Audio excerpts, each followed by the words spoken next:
Good afternoon, everyone. Welcome to the SafeHabitus Webinar, Keeping Children Safe on Farms.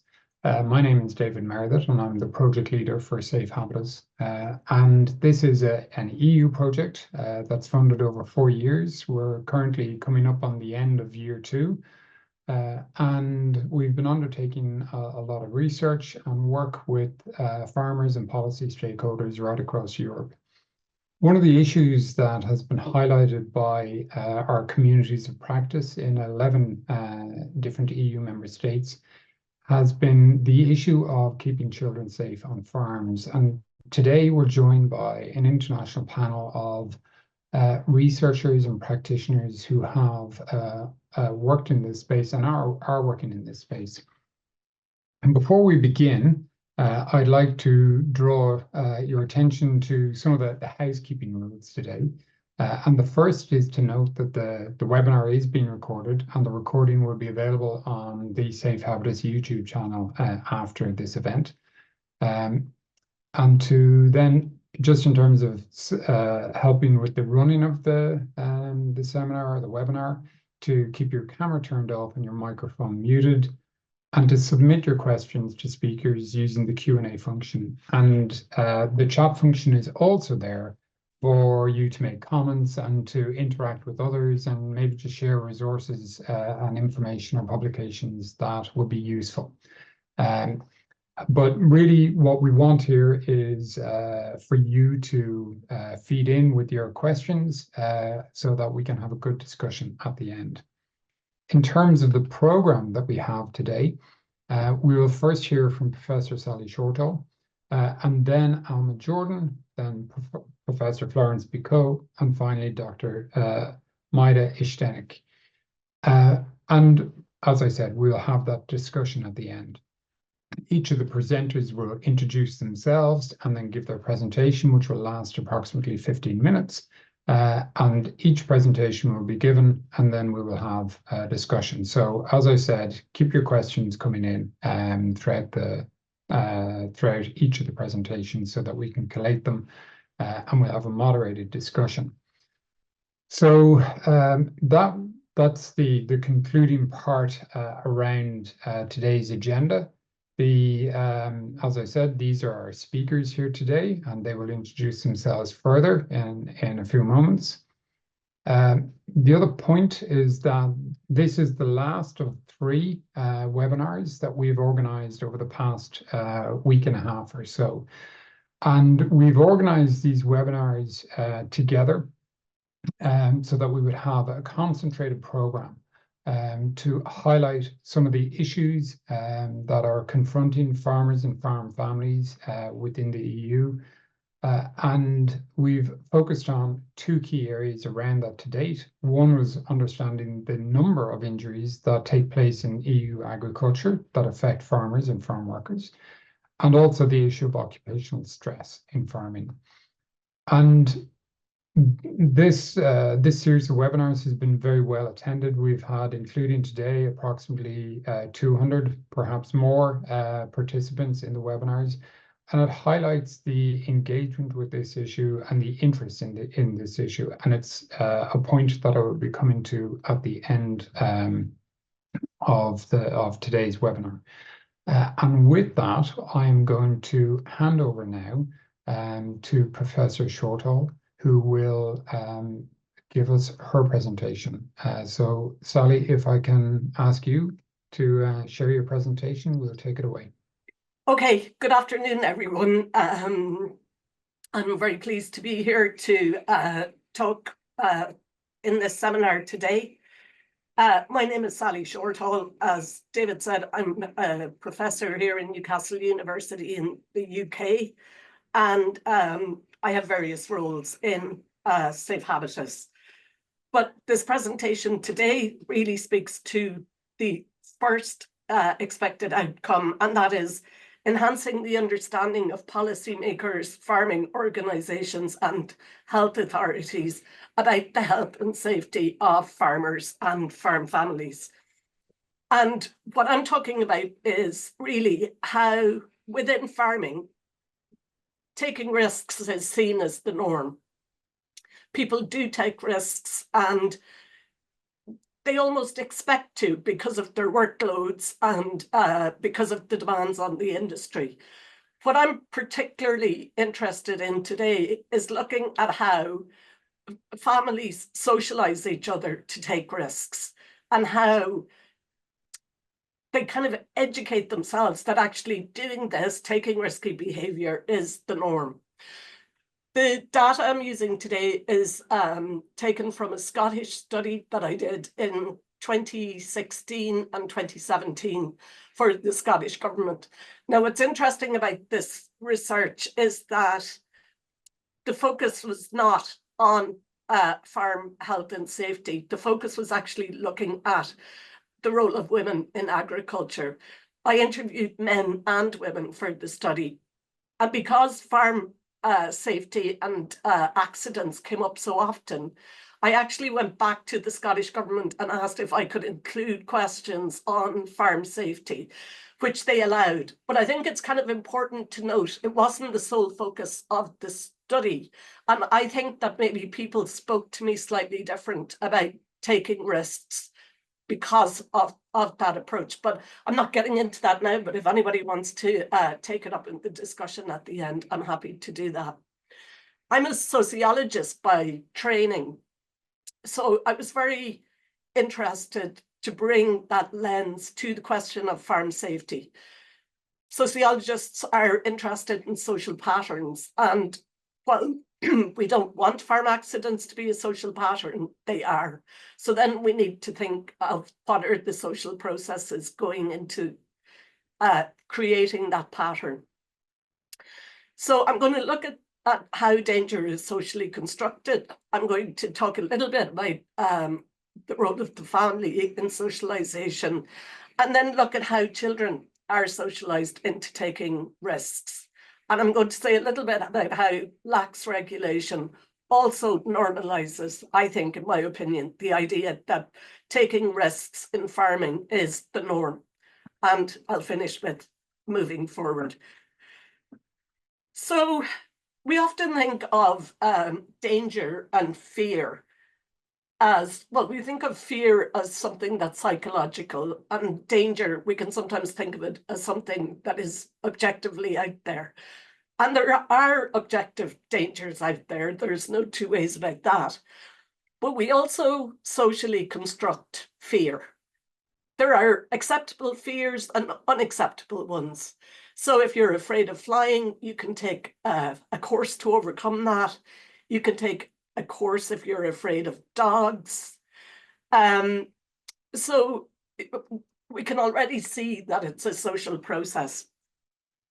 And, you know, it's almost, so some dangers are socially constructed, then they're collectively agreed, and then we socialize each other around them. And what is considered safe varies across time and space. So when I was growing up, it was perfectly acceptable for people to drive around in cars using no seatbelts. When we think about danger across space, so Irish and British women wouldn't eat cheese when they're pregnant that's made from unpasteurized milk, whereas that does not apply in France. So again, we can see that there are social differences and social patterns around how some dangers are constructed. The family is by far and away the most important site of socialization. It's where we learn our attitudes, prejudices, aspirations, and our cultural knowledge. And I think in the family, we also learn what's dangerous and what is not. So we know, for example, that the children of smokers are at a higher risk of smoking because they're watching people engage in this risky behavior. So what I'm saying really is that farm children are kind of taught to take risks within the family, and in this way, farm danger is normalized. This is a very long quote, and don't worry about trying to read it. So when I would ask, you know, near the end of an interview, if they thought farming was a dangerous occupation, and then if they took risks and so on, it was always met with laughter. You know, what counts as an accident when you're hospitalized? And then they'd all laugh. And then they'd talk about, well, they were a disaster. But again, it was laughing, and it was kind of reassuring each other that it's okay to undertake this behavior. One of the men in this focus group has 3 daughters, and he talked about how he expects the eldest of the 3 to be the heir, and she's 14. He talked about how she was driving a loader in a field, and he told her to get out of the road, which she interpreted as going out on the road. And she got a really big fright, and she was nearly in tears. And again, there was much laughter when he was recounting this story. So it's illegal for his daughter to be driving a loader at this age. Would have been illegal to be on the road. But her father, he found her misunderstanding amusing, and her upset was because they laughed at it. It's demonstrating that it's the wrong response. So you can see that she's been socialized to take risks. There's a lot going on in this slide, and these are 2 relatives of mine. There's a child sitting in a tractor. There's no doors on the tractor, there's wires hanging. And, you know, you can see the sheer delight on both their faces. One of the women I interviewed talked about how her son, who's 3, is always out on the farm with her grandfather. He gets to drive the tractors with him and so on. And she talked about how her son was very frustrated at the Royal Highland Show, which is a big outdoor agricultural show, that he couldn't get on the tractor. And she was bouncing him on her knee, as she was saying, laughing, because it's health and safety, son, you can't get on it. But again, you know, she's laughing at this because he goes out on the tractor with his grandfather. We know that almost all children killed on farms are farm family children.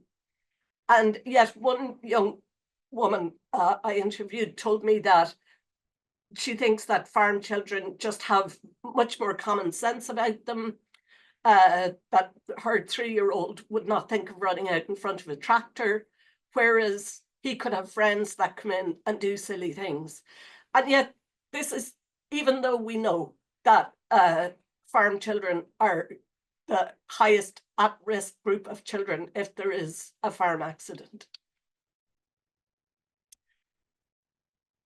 I have talked a lot over the years about how the regulation around farming is very lax.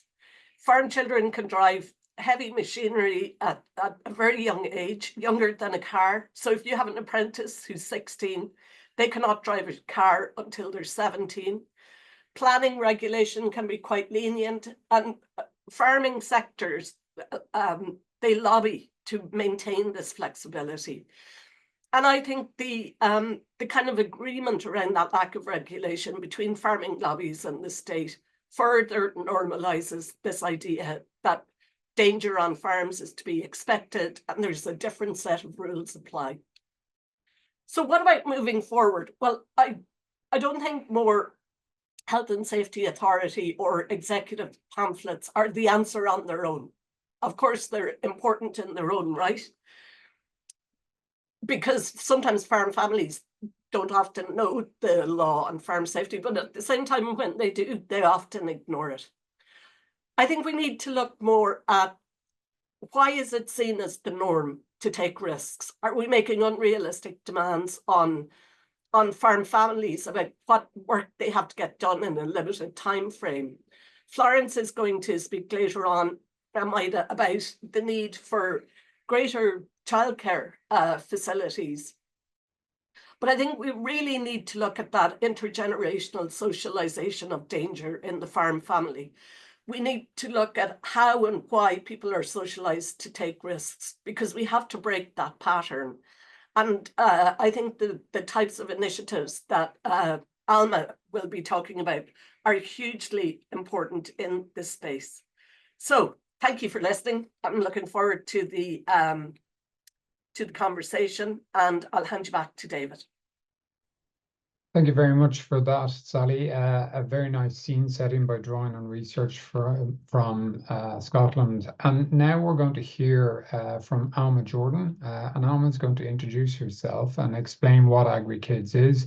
But here we're seeing an approach that Alma has taken in Ireland and Alma can explain the background to this as well. So over to you, Alma. Great. Thank you so much, David, and to everybody at SafeHabitus for inviting me to speak at this very important webinar today. My name is Alma Jordan, and I am the founder of AgriKids, which is a farm safety educational platform specifically for children. And I suppose the rationale and the reason behind AgriKids actually goes back to 2014. Ireland were to have a record-breaking year in that particular year for all the wrong reasons. We lost 32 people to farm accidents in that particular year, and 5 of those were children. And it was the deaths of 2 young children in the August of that year that was to have a profound effect on me and really kind of, I suppose, create a sense of urgency in me to do something. I was a new mum. I live on a farm here on the east coast of Ireland in County Meath, and I grew up on a farm in County Kildare. So I was very well aware of the dangers around a farm. And I suppose in many ways I was blinkered to the more nostalgic and rose-tinted versions of life on the farm. And in that moment, when I learned of the deaths of the 2 young children, I realized that my family were also at risk. There was nothing that we were doing that was in any way safer or less risky than what was happening. And I knew we had to take action. So I began looking at how and why and who farm safety was being directed at. And I realized that it was only farmers, and the resources that were made available to farmers were very jargon laden and were not speaking to me, the person who all of a sudden found themselves harboring this fear. And I felt that if we increased the audience when it came to the message of farm safety, could we increase the capacity for people to make change, to denormalize the dangers, and to create a more socially sustainable approach to farm safety? I wanted to engage more people on this topic. I wanted to educate more people on this topic and empower more people in their own capacity to really deliver change in our attitudes and behaviours. And I suppose the common thread I saw in this engage, educate and empower ethos was children. Children were at home, they were within our schools, and they're our farmers of tomorrow.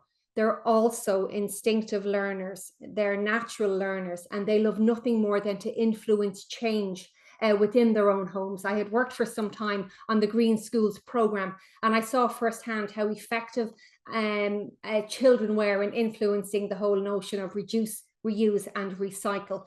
So I set about creating resources that could be used within homes and within classrooms, all very much dedicated and centered around children. So it was games, it was storybooks, it was workbooks, it was family-friendly events, and also going into schools to deliver workshops. And over the last nearly 9.5 years of doing engage, educate and empower, I realized that where the resources are great, it's not as simple as that, and that we have a far deeper issue. And that's why I really enjoy becoming part of this world and meeting so many professionals and academics on this topic, because I have realized that in the last number of years, this is indeed a very emotive and very complex issue. And over the course of my journey, I've met many people from our farm families, from our rural communities, all of which are affected and impacted and have their own opinion on farm safety. But one of the key tranches of people that I have met is the silent majority. These people within the home who harbor fears, but feel they don't have a voice. And just here on the screen right now, you see some of the narrative that they are facing on a day-to-day basis. issues where they're not being listened to, where their fears are not being taken seriously, where they're being criticized, whether it's on social media or within their own homes, as overreacting. But these people are also scared. And they realize that, you know, people will only care when it is too late. And one of the key issues that we will be delving into later on is the whole paradox around farm safety. People who have the fear, but when it comes to having children growing up on a farm, they realize that at times we have to bring the children with us, even though we know it's not safe.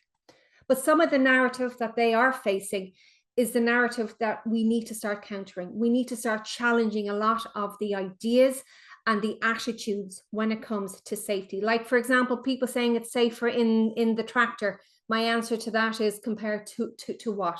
Yes, it's safer than running around the farmyard, but the safest place, that's at home. Teach them young. Why?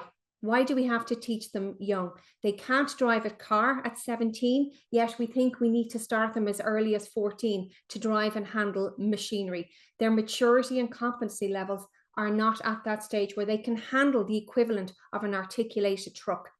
Didn't we all do it? I grew up on a farm. I get that. We have apples and we have pears. It's all fruit, but it's different fruit. And the farms that I grew up on, it's not the farm that I'm rearing my children on now. And they need to learn or they won't farm. Now, this is one that I would really love some additional research done on. They need to learn or they won't farm. Says who? I know quite a number of people who are doing farming, doing ag science, who are working in the agricultural industry with absolutely no background in farming. So AgriKids is hitting a milestone year. Next year, we're turning 10. And to that end, I know something has to change so that the impact that we've created can be scaled. And one area that we're looking at is the whole area of community-led learning and community-led support. So reaching out into our locality and finding those like-minded individuals who work within the educational space, who work within the agricultural space, and who may be our first responders. Can we assist and support and add value to them when they are in the area of delivering the farm safety message? And some examples of where this community-led learning will hopefully take us is, for example, within schools. We've been very busy in schools over the last number of years. About 80,000 children have attended a farm safety workshop. And to that end, we've created 2 dedicated school programs, our Farm Safe Week and our Farm Safety Ambassador program, both of which are curriculum-led, both of which fulfill the curriculums of social, personal and health education, and also both of which call on the teachers and the educators to reach into their locality to bring in speakers. They can also very easily fit in with the existing safety lessons around fire, road, water, and cyber safety also. And these programs, I've delivered workshops in schools, I've delivered workshops through webinars. And it's really important then that we do bring in the locality, be it a policeman, be it a vet, a nurse, a farmer, to help deliver the content too. An example of where this actually happened was in a preschool about a year ago, where we brought in a local farmer to assist the children when it came to tractor and machinery safety. The children had done a workshop with me beforehand, and before they would allow the farmer to get into the tractor, they insisted that he put on his high-vis vest. And as soon as the farmer was in the tractor, he was able to instruct the children on where the blind spots were. As a child approached the tractor, he had his thumb up, and as soon as his thumb went down to indicate that the children were now in his blind spot, they drew a circle, and they knew that they were not allowed to pass that particular circle. It's a very simple but very effective means, and the feedback from a workshop such as that has been that children realize, recognize, and appreciate dangers and also what the boundaries are. Working within the community, between farm events, agricultural shows, working with local library networks on their own individual activities has seen AgriKids reach more communities in more ways. And we have a dedicated vehicle that we can bring into a field or any green area so that the experience is consistent and dedicated. And again, always focusing on the child-centric aspect, making sure the parents and the children work together. We also know and recognize the importance of bringing in the industry through corporate social responsibility solutions. AgriKids has worked with the likes of Zurich Farm Insurance, Flowgas, ABP Foods, just in helping them deliver their CSR, but also in enabling them to be involved in the area of farm safety. And this has really been, I suppose, key in making sure that we reconnect farming and non-farming communities on every aspect of farming. One particular case study I want to touch on briefly is an event we did with a local livestock market. They had lost a client to a farming accident and they wanted to do something. So AgriKids, Carnew Mart, the Irish Farmers Association and the Mental Health Wellbeing Charity Awareness Head to Toe came together to deliver a full day experience for 750 school children. They had a workshop with me. Then they went on and they learned how a livestock mart actually works and operates. They also learned more about tractor safety and mental health and well-being before getting a goodie bag and being sent back to a school. We had a really, really tremendous day, and it shows the power and the impact that can happen if we all collaborate and work together. So that's what AgriKids is. We want to involve everyone, everywhere, by making sure that the message of farm safety is embedded in our homes, in our schools, and in the wider agri sector.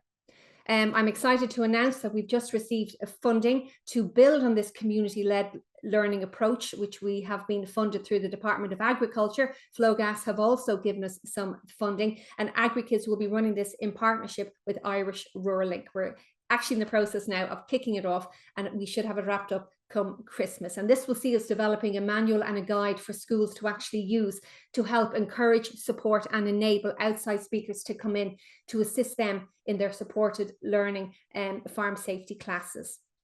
Finally, I do think media needs to be tackled here as well. It is a bit of a bugbear for me. I know Sally touched on it there briefly. We need to make sure that when comments come through on social media promoting unsafe behavior, that we call that out, or better again, we denormalize that attitude completely. So to wrap up, childcare is a very real and present issue. Its impact, we must acknowledge it and respect it. A rural farm life is a unique setting. So it's really, really important that we support parents with tools and childcare supports that are relevant and actually are not tokenistic, but they actually do what they need to do. That's why we need to inform policy and create those supports that do just that, enable our farm families to farm and safeguard their families at the same time. We cannot compromise one over the other. All actors need to be involved in the topic of farm safety, from the farm family, their wider friends, the community and beyond, because this affects everybody. Let's denormalize and no longer tolerate dangerous behaviors and attitudes and expose our children to unnecessary risks. The power of media, social and otherwise, must also be tackled. Society will not tolerate the idea of a child driving a car. We must apply the same to tractors and farm machinery. Here are some useful organizations to follow up on, which I have found very useful to me in helping to educate schools, teachers, and the wider community. Thank you again to everybody for including AgriKids in this very important conversation, and I look forward to continuing the discussion later on. Thank you very much for that, Alma. A very interesting presentation and showing a really great example of how an idea can be put into practice and the range of stakeholders who are interested and working in this space within an Irish context. But now we're going to move to an international context and look at North America, and specifically some of the work that Dr. Florence Picot has been doing in this area for several years. So Florence, if you want to introduce yourself and take it away. Thank you. Thank you so much, David, and thank you so much for having me. As David mentioned, my name is Florence Picot. I am a faculty member at Pennsylvania State University, which is in Pennsylvania in the northeast of the US. I am a rural sociologist by training, but I also lead the Ag Safety and Health program for the university. While I have been working in the US, I have very strong connections to Europe, as that's where I'm from, as my name will indicate. So today I'll be talking about farm children safety and childcare in the US. So I'm going to shift us in terms of geographical focus, but I do think that there's a lot of relevance to what has to the European context. And I think that what Alma and Sally have said have already made that clear. And I know that what Maida will talk about will make that even more clear. So when we talk about keeping the next generation of farmers safe, we've already talked about how farming is a dangerous environment. To give you some context in the US, based on the data that we have, we know that 33 children are seriously injured in ag-related incidents every day, and every 3 days, one child dies on farm. So for a few decades, 3 decades about, some of the key recommendations have been that the safest place for children, in particular the youngest, in particular the ones who are too young, is off the work site, including through the use of childcare. But at the same time, what we know is that parents do continue to bring the children to the work site, even when they know that it is dangerous. And this is a term that has been coined as the farm safety farm risk paradox, which is farm safety farm risk paradox. So essentially, the explanation for that paradox is that farm safety culture, is encapsulated by contradictory safety knowledge, beliefs, and practices. But when we look at what we've studied when it comes to farm children safety, what we know is that knowledge and beliefs have received a lot of attention. But practices, we know a lot less. We know a lot less about why are parents doing what they're doing and how that connects to what they have available to them. So to me, that brings up the question of, do we have the full story in terms of farm parents' needs, resources, preferences to use childcare as a farm safety strategy, in particular, given the US childcare landscape? I don't want to spend too much time on the US childcare landscape, but I did think it was important to talk about it very quickly. When we look at OECD data for the countries for which we have data, we see that in the US, it is the country where families are spending the highest share of their disposable income on childcare, and these data are for 2 parents household. We also know that when we look at the supply, about 60% of rural families live in childcare deserts. And childcare deserts, defined very simply, is that when you have so much demand, I think when the demand exceeds the supply by 3 or 4 times, where essentially it's very difficult to access childcare, even if you can pay for it. And when it comes to childcare challenges in farm families, it actually goes back to the 1980s, that there was a study done by the US Department of Agriculture that had asked farm women what will make it easier for you to be a better business person, essentially. And at the time they responded, childcare will help. And here we are 40 years later, and we're still talking about childcare issues. So what I'll be talking about today, the research I'm presenting on, is part of a larger project to understand the adoption of childcare practices and the ways to understand how childcare is connected to farm children safety. Very briefly, I'll talk about what are farm parents' experiences with childcare, and I'll spend more time talking about the factors that ease and hinder the use of childcare. I want to recognize, so this is part of a larger project, working on the specific findings that I talk about today. I worked on this with Shoshana Inwood, who is at The Ohio State University, and Sarah Ruskowski, who's at Penn State. And here, for folks who are interested, here's the link to the project website, and we're funded by the Centers for Disease Control, National Institute for Occupational Safety and Health. So in terms of our design, I won't go into the details, but what I will say is today, I'm drawing on data from focus groups and photo voice activity with farm women. If you're not familiar with photo voice activity, it is a research approach where we ask participants to take pictures based on prompts, and then we get together to discuss these pictures. So you'll see some of those pictures today that women have shared with us. And then I also share some about findings from the survey. But before I go into sharing what we found, I want to take a quick pause quickly to look at what do we already know about farm children's exposure. In other words, when we look at the research, and for this, I looked at the research published in English as well as in French. What do we know? What have researchers looked like? What does our understanding look like? And to map on the literature, what I did is I used the social ecological model. The social ecological model comes out of the human development field and essentially talks about how children's development, well-being is shaped by a variety of factors directly within the closest to children's environment, all the way to how policies shape children's development and safety. So here's what I found, and I won't go into the details, but I will highlight the key themes. What I found is most of the research is focused on children and adults, and really the research has focused at what I have highlighted in red or bolded in black. There is a lot of emphasis on values and social norms around child rearing that explain why children might be on the farm. And there is a lot of, we understand a lot too about how farm safety knowledge, attitudes, and behavior impacted the children all around. There's also some research that looks too at the actual preferences of children and how that shapes whether or not they're on the farm. Then what's interesting is as we move further up in that model and we move further away from the children directly, so we look at families and friends in the community, there is a lot less research already, but what we do understand is that there is the importance of family and friends that are able and willing to help, but there's also values and social norms around child rearing and farm safety, and that goes right back to what Sally and Alma were talking about. And then when we go to the role of the larger structures of a society, what is available to help families? What are the policies in place? What's the childcare supply like? It's kind of a mystery, actually, where I did not find studies that specifically focused on understanding these factors. What I found was a lot of this, in the conclusions of most of the research papers, people talk about the implication and how we need different policies to do X, Y, and Z, but there hasn't actually been studies that look at that. So I think it's really important, and we can come back to talk about it during our discussion.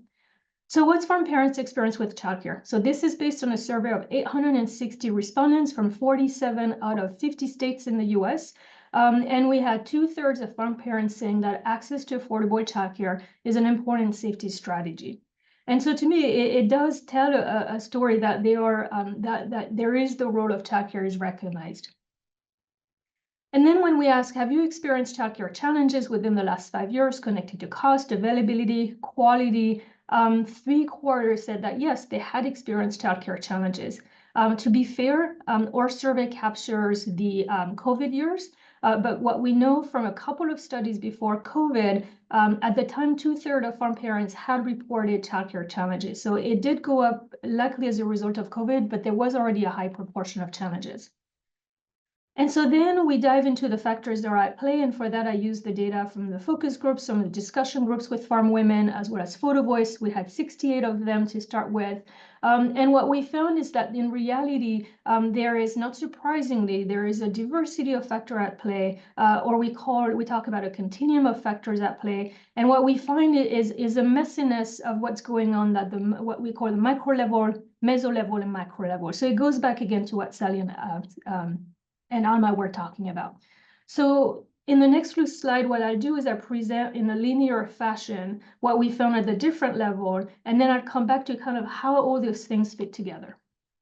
So in terms of the factors that ease and hinder childcare use at the micro level, what we find is a number of factors that are connected both to the preferences of the children, to the work arrangements of the parents, to what the, who else is available to help in terms of the parents. But most often people talked about how in order for them to have the kids of the farm work site, one of the key strategies that parents used was taking shift, doing farm work and care work, in particular when they were doing the most dangerous task. In terms of the factors that hinder, they talked about wanting to provide a farming experience for the children and wanting to embed the children. So let me show you a couple of quotes as an example. So in terms of parents taking shift, this respondent talked about, my partner and I go back and forth and tag team care in the morning. It sounds crazy and complicated, but it does work out. And then in terms of the factors that hinder, where we see that kids are more likely to be on the farm, this parent talked about how I love having the children on the farm with me and I teach them safety as they grow. When we go to the meso level, we find again a number of factors, but for the importance of having family and friends to help, and then how sometimes there was a counterpoint to that of I don't have people to help me. And then also directly in the community was what does the childcare supply looks like? Are there home babysitters with flexible schedules? That helps a lot. Or are there limited options in the community? Obviously, that makes it more difficult. One example connected to the community, this person talked about how our parents are on call anytime, anywhere. They will drop everything and anything to take the kids. My family is just so incredibly supportive that I don't know what we would do without them. And then you almost have like the reverse of the coin, where this parent talked about, my parents are having some health difficulties of their own, so I've not been able to use them anymore. It's been really difficult for me. I think what was really interesting from talking with farm women is that we often think about how it takes a village to raise children. And there's the impression that farm families have a village to have them. We found that it was a lot more complicated, and that quite often people don't have a village, or if they did, that village was not able to help for a number of reasons. In terms of the micro level factors, and some of them are hard to categorize because they can fit in different places, but what we found is most often, really what came up was the factors that hinder was the insufficient quality of childcare, where parents did not feel comfortable sending their children there, but really was also the high cost of programs that came up again and again and again, which is not surprising given the data that I showed earlier from the OECD, where we see that parents in the US spend a high proportion of their income on childcare. So in terms of example, and this is a picture that a participant sent, just Dr. Beals, and talks about how daycare was out of our budget, especially with a small farm. It's not affordable at all. And then hinders the insufficient quality of childcare options. There are options, but they weren't the right quality that we would prefer to have for our kids. So what we found is really the complexity of figuring it out for these parents. It's a source of stress. I think it's a source of stress for any parent, no matter in what occupation you are in, of having to juggle different solutions and taking into account different factors. And here, for example, is a range of factors that we often heard together, where, for example, a parent might talk about how what they want farming experience for their children. At the same time, cost of childcare is high. And so that person says, my husband grew up on a farm and we wanted the kids to have that experience. And I mean, also equally, childcare was outrageous. And here's another example when we add to it insufficient quality and availability of care. I never had any childcare. Part of that was cost, and part of that was the lack of access to what I felt was quality care. And a big part of it was that I wanted my kid with me. And so what I would say too is I think there was, there was a lot of worries and a lot of the complexity of making it all work for the parents that we spoke with. So when we bring everything back, and when I go back to the studies that I mentioned earlier, how are our findings similar? How are they different? What we found in our findings is also the importance of that played by children and the adults, where the children's development and their preferences really shape the solutions as well, something that I did not mention earlier on, but it wasn't infrequent for the parents to say, well, my kids hate to be on the farm, they scream, so I have to get them out anyway, or the opposite, where they would say, my kids love being on the farm and they want to be with me. And there was also adults' values and social norms around child rearing, which really goes back to what's been talked about already. In terms of the nuances, in terms of what I think is new or what we found is that the injuries of the farms are incorporated in childcare decision. And so often people will talk about their thought process for childcare. I didn't show some of these pictures, but we had pictures of kids on tractor, and the parents will explain that having the child on the tractor is actually the safer option than having them run around the farmyard because their childcare just had gotten canceled at the last minute that day, and they needed to get the work done. What we also heard was how childcare decisions are heavily influenced by factors that are outside of farmers' controls, family and friends, availability and cost of childcare. We see the importance of the family and friends, but what we found is that, as I was saying, not everyone has a village, and actually some want to break away from some of the family or social norms. We had some parents, mothers, talk about how they don't trust their in-laws, they don't trust their parents, and they feel that their sensitivity to risk is very different, and so they want their kids in childcare, or they want the option to be able to have them go to childcare. And then the last piece too is how the way that we have studied farm children safety is we haven't talked about the role of policy in particular. So I'm going to wrap up quickly because I know I'm out of time, but to me it brings up two bigger questions of has the focus on micro level factors been reproducing the narrative that farm parents do not want to use childcare, which is something that we heard a lot about in the US, and our studies like maybe it's different than this. And the other thing too is how can we support farm families in keeping the children safe? And one of the things that we ask from parents is, what kind of solutions do you want? And I quickly said that a lot of the solutions that parents want is not more education, as Sally was saying, or Alma, but it's also structural level changes, policy change to better social and economic conditions in agriculture. Thank you very much for your time.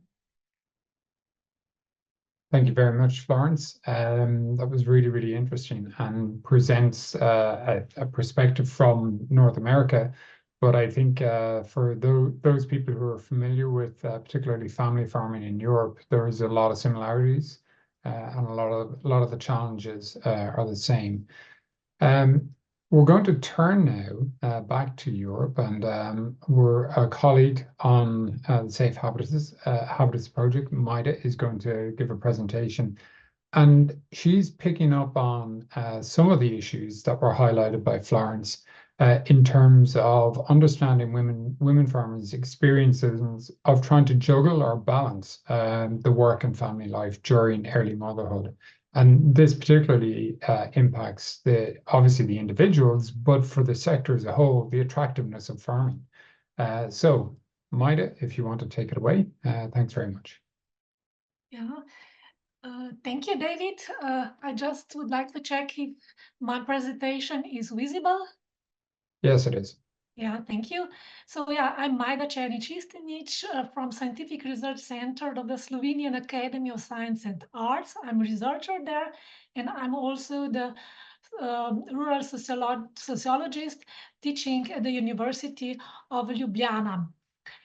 So the safety and well-being of children on the farm seems to be closely related to the safety and health of their parents, that is, to the safety and well-being and health of young mothers in the farm. Based on this conjecture, I would like to share with you some of my research findings on the experiences of farm women as young mothers in Slovenia, which are related to the content of today's webinar. The findings I will present come from the targeted research Project Farm Families' Response to the Consequences of Occupational Accidents and Diseases, which was conducted in the period 2020-2022. The main aim of this study was to gain the insight into the working environment of family farms in terms of the causes or problems that lead to injuries and illnesses, and how family members deal with the consequences of such events and circumstances. With this broader framework, leisure time and work-life balance on the farm have emerged as one of the essential elements of working conditions on the farm, and maternity and paternity leave and childcare also as an important issue. The first thing I would like to share with you is that the interaction between productive work, family life, and lifestyle in farming context has received relatively little attention from scholars and policymakers so far. In particular, there are few examples that address the difficulties of balancing work and family responsibilities on the farm due to, for example, the lack of adequate childcare facilities in farming communities, as Florence has just mentioned about the US. To date, there has been little research and policy debate on the interface between work and family in farming in Europe. Given a long and valuable tradition in scholarly debate in rural gender studies that has recognized the delicate situation of women in agriculture and rural areas as workers and family caregivers, and despite the findings of studies pointing to the decline of farming population and the outmigration of young people, especially women, from rural areas, and even though work-life balance being cited as an important component of agricultural sustainability and farmers' quality of life, there is still a lack of research on work-life balance in this particularly occupation in the European context. The research I did attempts to some extent fill this gap by examining the experiences of women farmers with work-life balance in Slovenia, the European member states, focusing on the care of their prenatal needs and the reconciliation of work on the farm and childcare in their early stage of the motherhood.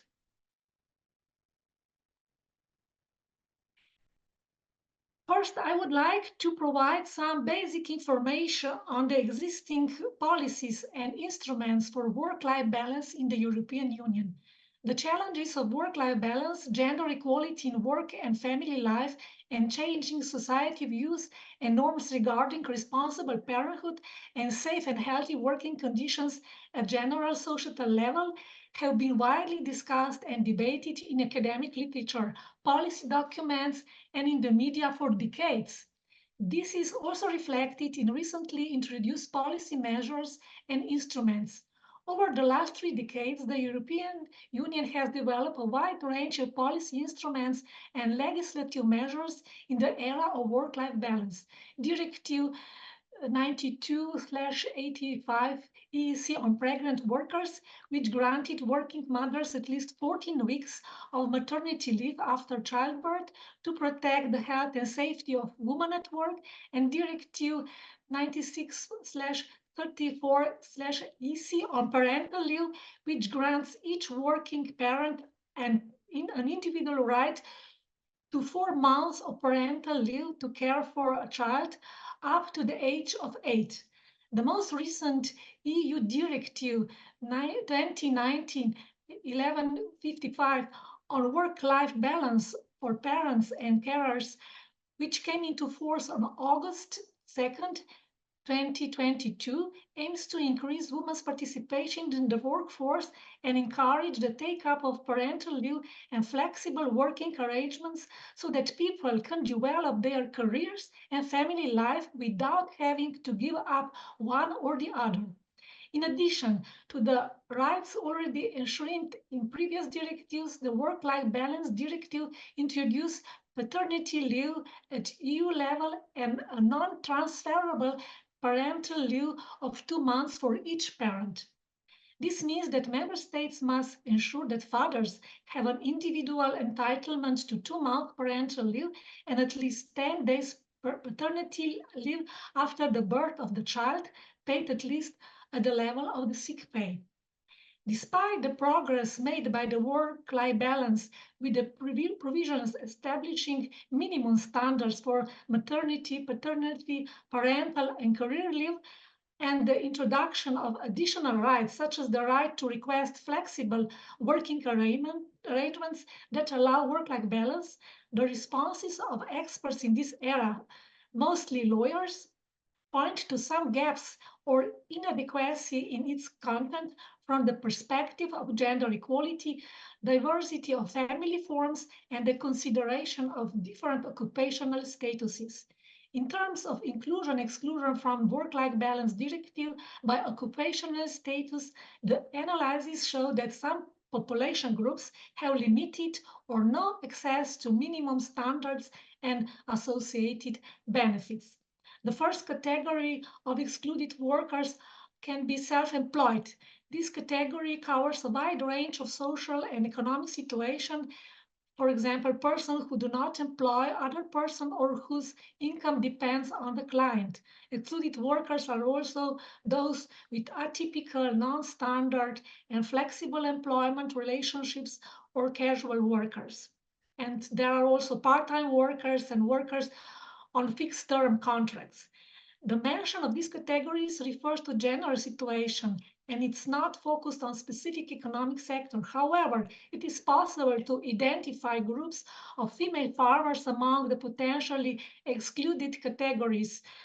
For example, those who are self-employed or work on the farm as family helpers or take care on the farm household, usually without employment status and without a regular income, but contribute to the farm viability and development considerably. As experts critically note, recent debates in the field of labor law have focused on the question of whether maternity parental protection should be granted only to employees or also to other categories of workers, such as economically dependent persons. Given the reference to the concept of risk, which refers to the working environment and the concept of right to parental care, which includes protection against dismissal and the right to the health and safety of pregnant workers and workers who have recently given birth. The work-life balance directive should therefore presumably not distinguish between different categories, that is, workers, employees, and non-standard workers. Member states differ in their implementation of work-life balance directive depending on their previous regulation in this area and the existing power constellation between certain policy actors in the countries. In this context, Slovenia falls into the category of middle countries.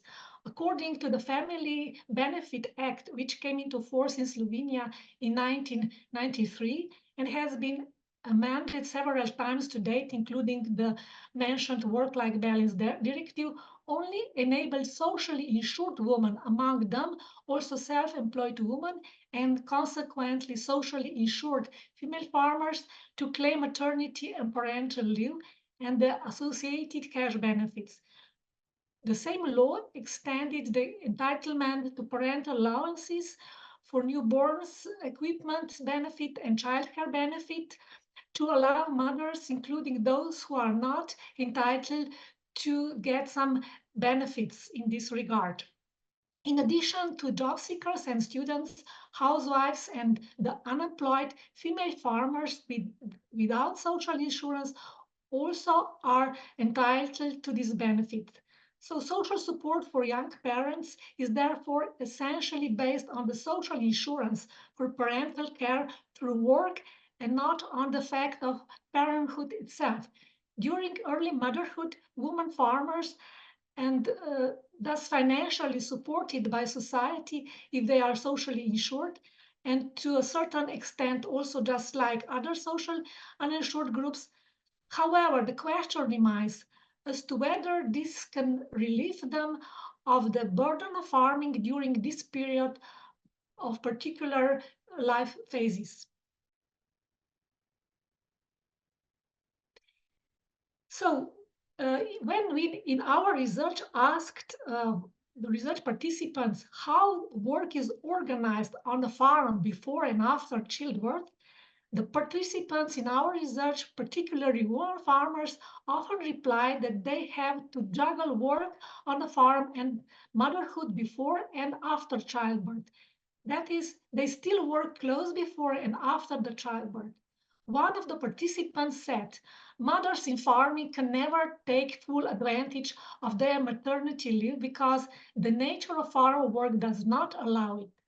Some farm women who worked off farm before the birth of their first child stay at home afterwards to care for their children because their jobs are too far away, they have no access to farm childcare in their area, or for financial reasons, but often also to care for elderly or disabled family members. For some of them, this was very challenging to reconcile caring to their children and working on the farm.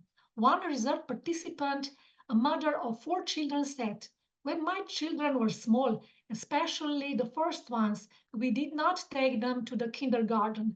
Having them next to you while working was very difficult, really very difficult. The interviews revealed 3 different situations of how farm women balance work with young children. First situation was very favorable, farm women receiving help at work and caring for their children from their family members, mostly mothers, sisters, friends, relatives, and also the neighbors. In the second situation, they were left without help because not all grandparents are willing to help, or they cannot because they live far away, are disabled themselves, or are no longer alive. Women have no friends, relatives, or neighbors nearby who have to look after their own children, or no longer working in farming. And the third identified situation showed that this was only one case we encountered, that farm women have to care for disabled child. and that this experience were particularly stressful for her. So, as the experiences of the research participants show, work-life balance on the farm is not easy today because the social support networks that help younger mothers in their work and family activities are weakened, and at the same time, there are not enough affordable childcare facilities in the area. In addition, societal expectations and values, for example, rules of the game on the farming habitus, make women farmers feel guilty because they work on the farm, which they think is not well done. On the other hand, they feel guilty because they feel they are not doing enough for their children, not supporting them enough. As it stated, it is up to each farm woman individually and their family to arrange, organize, and resolve this issue. Here is some examples of the testimonies of our research participants, which show that combining motherhood in the early stage and working on the farm is really an issue, is really stressful situation for many farming women. So the stories of the research participants shed light on the expectations and practices related to the involvement of pregnant women and young mothers in farming. Although the results are not based on the representative example of all Slovenian farmers, their stories certainly suggest that many women farmers are expected to work on the farm before and after giving birth. They do this despite the fact that working conditions in agriculture are demonstrably dangerous for the health and safety of pregnant women, young mothers, and their babies, and despite the fact that farming during pregnancy and after childbirth contradicts the right to parental care, as stated in the international, for example, ILO, Maternity Protection Convention, already mentioned Work-Life Balance Directive, and the European Union recommendations on health and safety at work, and last but not least, on the national labor regulations. Despite the overall progress in developing measures to protect young mothers from the hazards and risks in their working environment, the agriculture sector seems to be lagging behind and has not sufficiently adopted to these recommendations on work-life balance and to work of farm workers. The reasons for this are complex, as farming is an activity that depends on the interaction of various elements of the natural and social environment and their intertwined dynamics.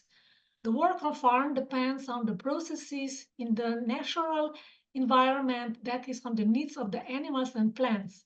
These needs determine the farmer's daily attention and routine, which cannot be postponed to another time, as many what is in many cases in other professions is possible.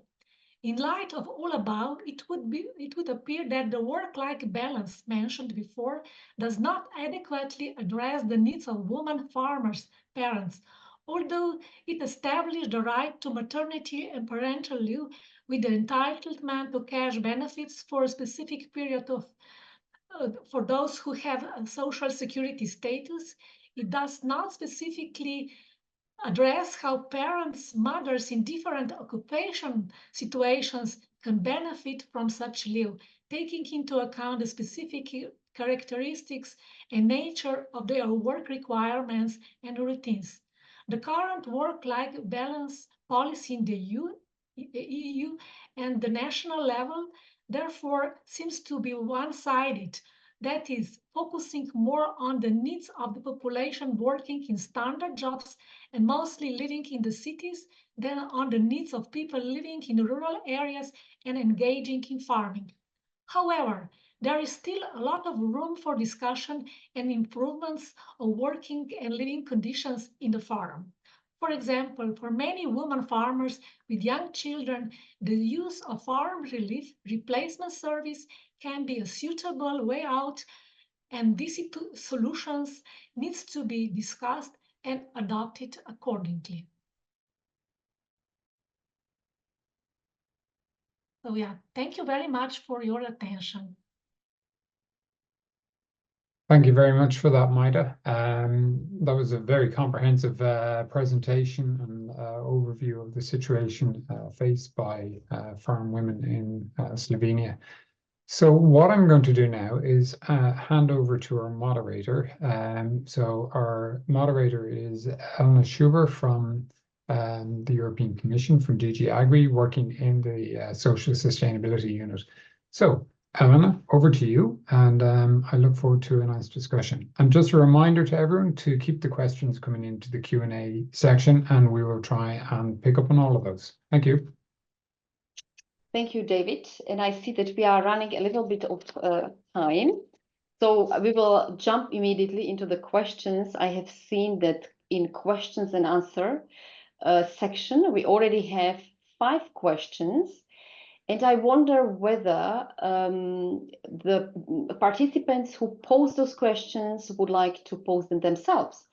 Jarko Lepala, would you like to come in and pose a question, or shall I read it? No reaction, so I will just read it out. So the question is, can you conclude in the end how to improve safety culture on farms for kids? I'm not going to allocate this question to any of the speakers. I just would think that you go ahead, whoever feels that he has something to say about that. Thank you. I suppose I'll come in straight away. When it comes to the whole area of the safety culture, it has to be a wider issue from within the home. You know, it's about not exposing children to unnecessary risk. I don't advocate to keep children off a farm 100% of the time. It is their home. It is a great place to learn. They're exposed to everything from animal husbandry, care, well-being, the origin of food, and I get all of that. So only really exposing children to jobs that are age appropriate. You know, I am not okay with 9, 10 and 11-year-olds handling machinery. And I think that needs to be not tolerated anymore. And I think that needs to be not tolerated in the wider community as well, be it on social media, be it in the general media. And also we really need to inform policy and make sure that the rules that are there around this particular area are actually enforced. Because of people who post and comment and give thumbs up and likes and everything to young children operating machinery, quite frankly, they're probably the same people who are sending thoughts and prayers as soon as things take a tragic turn. So it's really about putting common sense and caution hand in hand on this particular issue, and really, you know, tackling it from the actual farm family itself and letting it ripple out. Thank you, Alma. And I would like to ask, Dr. Biko, perhaps she wants to have something to add. Yeah, thanks, Elena. What I was, in addition to what Alma said, I think there's that culture part, but I think it's important not to forget the larger social and economic conditions in which families are exposed. And I think we talked about that, and it's really interesting, again, to see very similar patterns and trends in different countries. I think what we heard a lot about in our work in the US is that most parents are very aware that it's dangerous. And I think, Alma, you really hit it on the nail when you talked about the silent majority. Most of the people know that it's dangerous, but they're short on options. When they talk about unstable farm income, low profit margins, needing to have a farm job to have that additional income, people are pushed in corners a lot of the time. And I think that the culture piece is a way for people to keep face, right? It is the stories that we tell ourselves to, and I don't mean it in a negative way. And I think it's similar for all of us. There are things that we do in life that we know are dangerous, but we find a reason why we do them. So I want the piece about culture is important, but we need to not forget that culture is shaped by the larger social and economic conditions in which we live. Thank you, Florence. And now it's Sally who wants to come in. Go ahead. Sally, you are muted. You are muted. You have to unmute yourself. Very unlike me to be muted. for the SafeHabitus project, I have interviewed some men who have had life-changing accidents. And in each case, they talked about, they knew they were working too much. They knew that they hadn't taken a sufficient break, that they knew they were under pressure. So it is that pressure as well that we need to look at. The fact that taking risk is the norm, that it's how we have constructed this industry and what we expect of people that's really unreasonable. That means the farm family do put themselves and each other at risk. I don't see any other hands raised. Then I suggest we come to the question number 2. John McNamara would like to ask a post question to Dr. Birko. So John, go ahead. The floor is yours.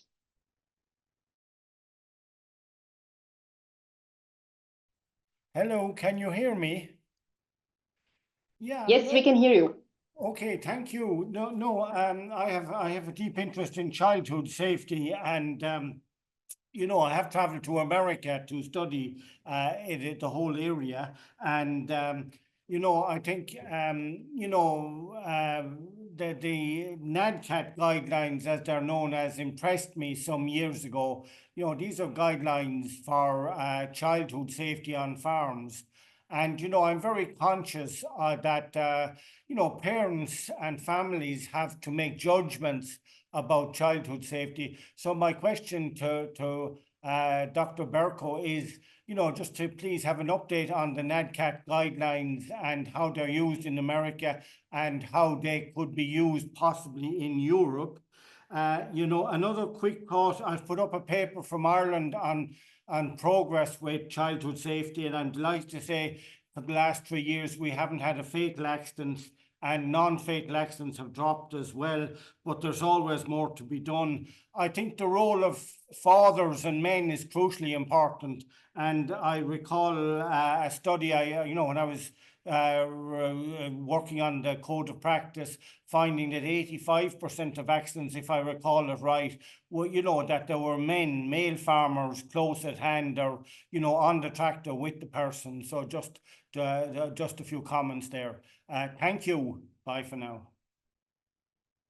Thank you, John, for very interesting comments. Any comments, any reactions to John's intervention? Yeah, John, good to hear from you. I've seen your name written over the years so many times. A couple of points. So the youth working guidelines, which were developed based on child psychology and based on physical, emotional, and mental development, are still in use and they're still being promoted. They are essentially, for folks who haven't seen them, there are 1 or 2 pagers for each task that you might find on a farm that is frequent. And it talks about when to know if a child is ready and what kind of safety recommendations people should use them. They're sometimes used in the classroom with ACT teachers. And those are really targeted to older children. I think that most of those guidelines start at 6 or 7. So it does, because before that, children are deemed too young, other than maybe collecting eggs, helping with weed, feeding baby animals. But what I would say, John, is that during the interviews, we had focus groups with women. We had some pushback from women on those farm safety recommendations, on those farm safety pamphlets. And these women talked about how some of those recommendations are tone deaf, in the sense that they know what's dangerous, and what they need is actual support to help with some of the tasks. So I think that these guidelines absolutely have a place. I think it connects to what Alma was saying about it is children's home. The children will be on the farm, but what we heard from women is, in some cases, is enough with the fact sheets. We don't need another fact sheet. We need help, and that goes back to what Maida was talking about. Oh, great. Thank you. Yes, thank you very much, Florence. Any other reactions, reflections, comments? So then, if not, I would go to the question number, I think it's number 3, by Joe Fernhaber. And Joe is posing a question, general question for the panel, as people report a growing labor shortage in farming, or at least many leaving farming. Do you think this could shape farming practices in ways that endanger kids? For example, over-relying on labor of kids, both in family farms and young migrants. Any reactions? Yes, Sally. I think that's a really important question, and I think it will have an impact. And it comes back to what I was saying about the men I interviewed who'd had life-changing accidents, who all knew they were working too much, they were cutting corners, they were taking risks. One of them specifically asked about the Irish dairy sector, which has where some farms have grown quite rapidly.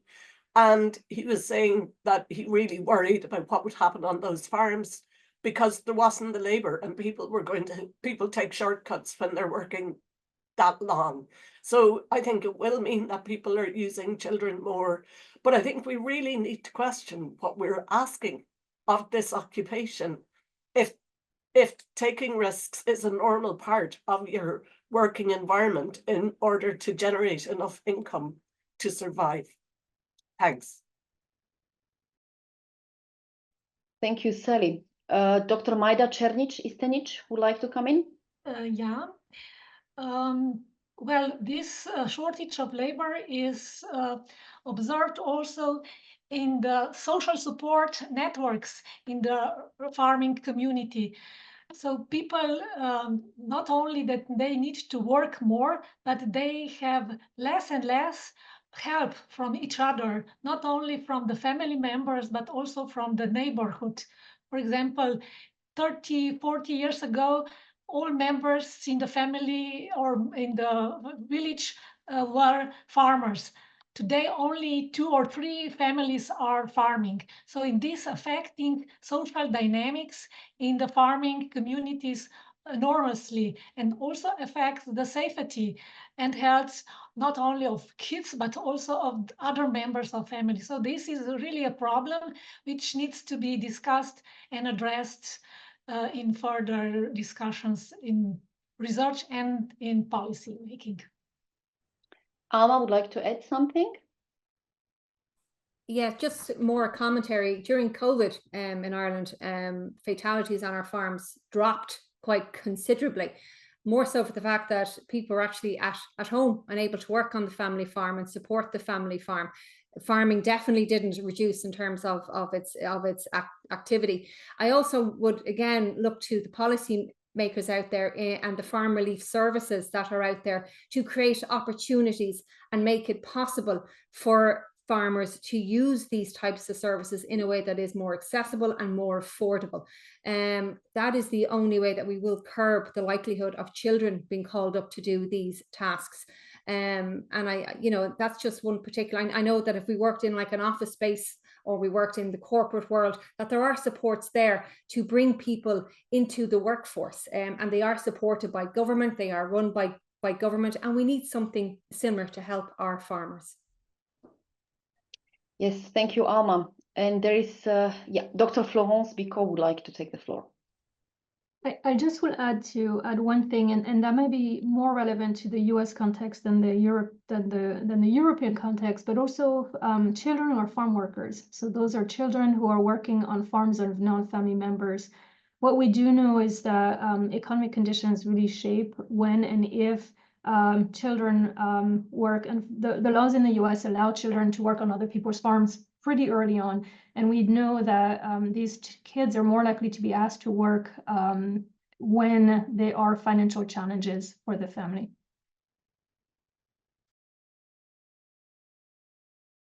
Okay, unless there is nobody who would like to add anything, we go to the next question, or rather a comment. And I see it's quite a long comment by Peter Lundqvist. Peter, I wonder whether you don't want to come in and say it yourself, or you prefer me reading it out. Okay, I think we have all read it, Elena. Maybe perfect. we can save you reading it out. Very good, very good. I would like to comment, please. Peter, yeah, thank you for that post. And it comes back to my point that I made, that I think part of the problem is that the lack of regulation around agricultural health and safety also helps to build this idea that taking risks is normal and so on. There's very lax regulation around farming, and walking away and saying there's nothing to do because it's a private farm is just completely unacceptable. I do think, and there's always resistance to this, but I do think we need to look at some regulation. We know that behaviour change often follows regulation. You know, in Ireland, not smoking in pubs came after legislation, the same with using safety belts in cars. So we do need a stick as well as a carrot.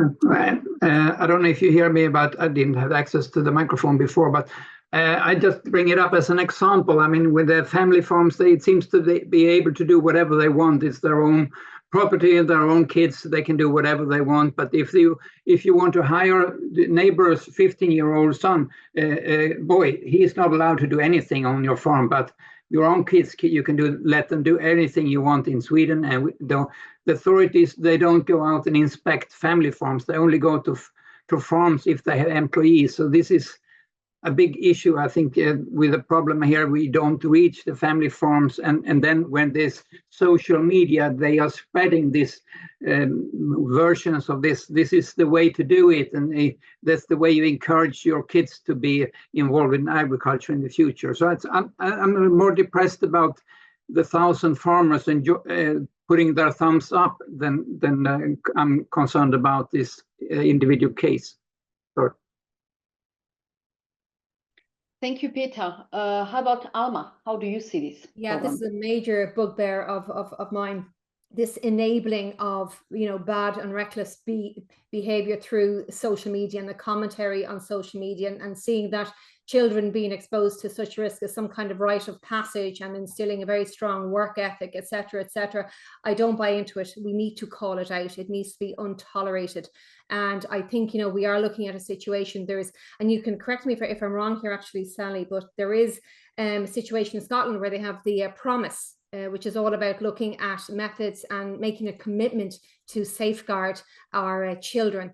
I think within Ireland, and if there is a similar with around the world, we need to really look to the Office of the Child Ombudsman to start looking at ways that we do provide safety supports and safe environments for our children, so that, you know, such situations can be called out. There are people who feel very, very strongly about this on both ends of the scale, but I think the people who feel very, very strongly against it, as Peter does and many of us advocates do, I think we need to leverage that and give them support so that they feel that they have courage to actually call it out when they have to, because, you know, it's getting to a place where children are actually dying in a situation that 9 times out of 10 is 100% preventable. I work with Embrace Farm. I have met and held parents who have lost children and would give anything to take back a decision that they made. I've also met paramedics who speak about the strength of a mother trying to get to her deceased child. You know, this is too serious for us to be tolerating it in this day and age. It's been going on for far too long, and our farms are far bigger, operating at far greater scale, which means the likelihood for accidents is also growing. Thank you, Alma. Any other comments? If not from the side of panelists, then I will allow myself to read out a comment by John McNamara. Well, he says he agrees that economic conditions and workload have a big influence on accident risk, both for children and their parents. And there are numerous Irish studies that demonstrate this. So I don't see any, I see, new question by John, or rather a comment. He agrees with Sally, yeah. Okay, I wonder, and this is a question from me to David. We have still 3 minutes to go. I still have some couple of questions that I would like to pose. I don't know if we have time or you prefer to finish on time. That would leave us with 3 minutes. I think it's a very interesting discussion, so continue. We have a little bit of time. We will probably end up going over, but it's a very interesting discussion, so please continue. Okay, thank you. So the first question to all panelists, well, you feel free to come in, whoever feels like. Well, each of you have highlighted gaps in our knowledge and understanding relating to this issue. Well, it seems obvious that we need to ensure that childcare services are accessible to farm households. Do we have sufficient evidence on what type of services or supports are required by farm households to inform policy? And this is really important question for me because, as you know, I work in DG Agriculture. We are forming and shaping the new programming period. We are shaping the new multi-annual financial framework. And this is an interesting point that is not only interesting from the terms of CAP funds, but also other cohesion policy funds. Yes, and I see we have hands raised. I don't know who was first, whether it was Sally but we start with Sally. Please, go ahead. It's a really interesting question. And I think we do have evidence. We have enough evidence that childcare is needed. In another project in grass sealing, we're working with young women farm innovators. And in some remote and rural areas, there's absolutely no childcare provision. So mothers are actually organizing informal creches to allow them to participate in the labor market on a part-time basis. So it's a really, really important need. It will not develop without strong policy directives and without investment. I mean, and how do we make that happen? You know, in terms of the women I'm looking at in grass sealing, I think one thing we could do is where we see these kind of social enterprises in rural areas, pay the people who are providing the service for the rural area. I think that would be a really good use of CAP funds. If it could fill a need that the market is not going to fill. And I think that's one of the problems. Farmers are operating and farm families live in places of low population. So the question then becomes how to get the service to these places. I think the other thing we really need to look at is the types of demands that are on this sector and how can we reduce those? Can we make farm relief services available? Can people be entitled to a certain amount of paid leave? So I think we need policy, but we need to recognize the market is not going to be incentivized to meet these needs. So we're going to have to come at it differently to imaginative, possibly rural development policies. Okay, I'm going to stop there. Many thanks, Sally, for your insights. How about Dr. Majda Černić-Istenić? How do you see this problem? Yeah, what I wanted to say is that agricultural policy needs to be more connected, and also the other sectors needs to be more connected to agriculture. I mean here the social policy as well as health policy. These sectors were too much separated between each other for a long time, but the problems which farm families are facing are challenges which needs to be solved together with these sectors, not separately. So agriculture was too long only focused on farming as a productive activity, but not considering that there are also people who are creating these farming activities. So social policy, social dimension of agriculture needs really to consider also these family needs of farm families. Just what I want to say shortly. Many And thanks. what my analysis show that this work-life balance directive is the topic which maybe is far away from farming. What we see that it's really very important to be incorporated in the discussion of agriculture as well. Yeah, definitely. Thank you very much for your perspective. How about Dr. Bicon? Thanks. I'm going to try to, I'm going to try to speak from a perspective that's broad enough so that it can be relevant to the European context. But also what we've heard is, first of all, it's the importance of childcare for diversity of needs. One size does not fit all. We know that rural communities also are very different, right? Depending on how far or close they're located to an urban center or suburban center. What we heard, and I think it's relevant in Europe too, is the importance of family-based childcare, in part because of what Sally was talking about, how the population density is just not there to support the base for center-based care. We have also heard from farm families that family-based care is more flexible. There's more flexibility in terms of hours. There is more flexibility too in terms of seasonality of the care. I think one push that we've seen in the US, but I think is also relevant in the European context, is there has been a push for quality and quality standards. And I think it's a double-edged sword. We all want quality childcare for children. It's really important, but at the same time, we have to be very careful on how this quality is implemented, what those standards look like, because what we've seen is they are pushing out family-based care because some of those family-based care they just cannot meet those standards in terms of maybe education, in terms of continuing education. And a lot of the times too, what we have to think too is for those childcare provider, and that goes to the entrepreneurship piece that Sally was talking about. Oftentimes it's women with younger children who start providing childcare and doing childcare out of their home when they have a child of their own, and then a neighbor asks them, could you look after my kid? This is actually what happened to my mom. My mom was actually a childcare provider for her entire career, so that in France, so that rings very true. The other thing too, to Maida's point, and that'll be my last one, is how can we incorporate social and economic needs of the household into agricultural policies?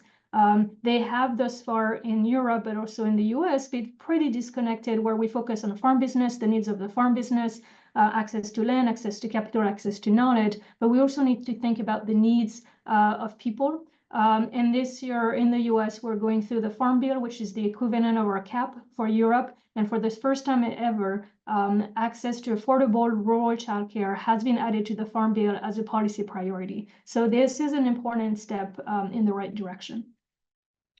Many thanks, Dr. Bicot.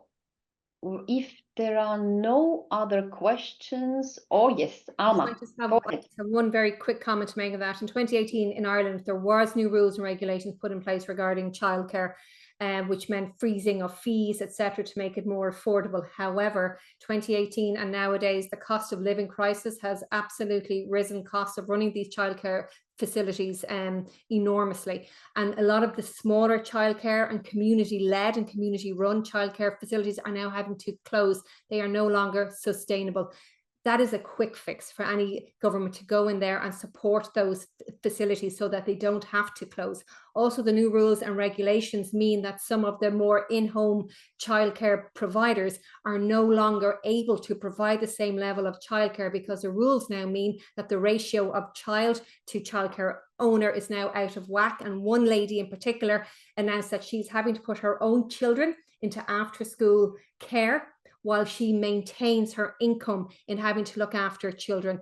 And it's only because of 1 hour of the day, because the children she is minding are actually the children of teachers. So for one day, she's technically outside of the rules and regulations, so her children have to go into other childcare facilities. Situations like that shouldn't happen. And that's, that is a quick fix for government to have a look at. Thank you very much, Alma, for your, I would say, final observations. If there is nobody who would like to come in on this particular question, if there is nobody, then I would close this session, the discussion, and I will hand over to David. Thank you.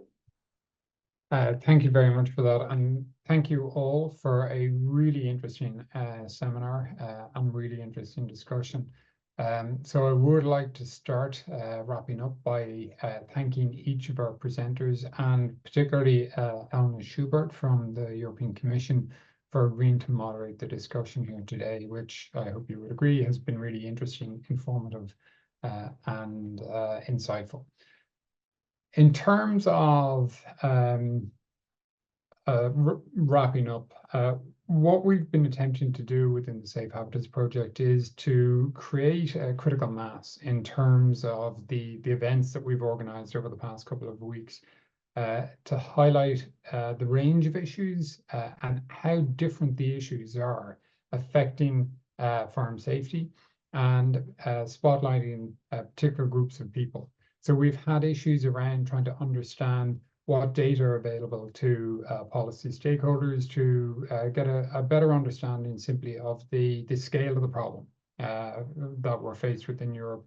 And what that research found is that the level of underreporting of farm fatalities and injuries is quite substantial.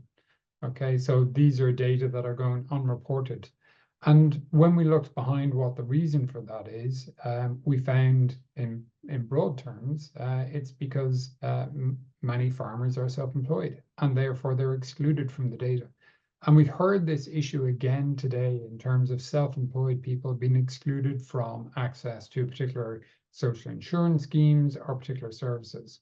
So this categorization of farmers as being self-employed, which they are, they own their own businesses in many instances, results in exclusion from really important initiatives that can help improve working conditions, improve farm safety, and ultimately quality of life.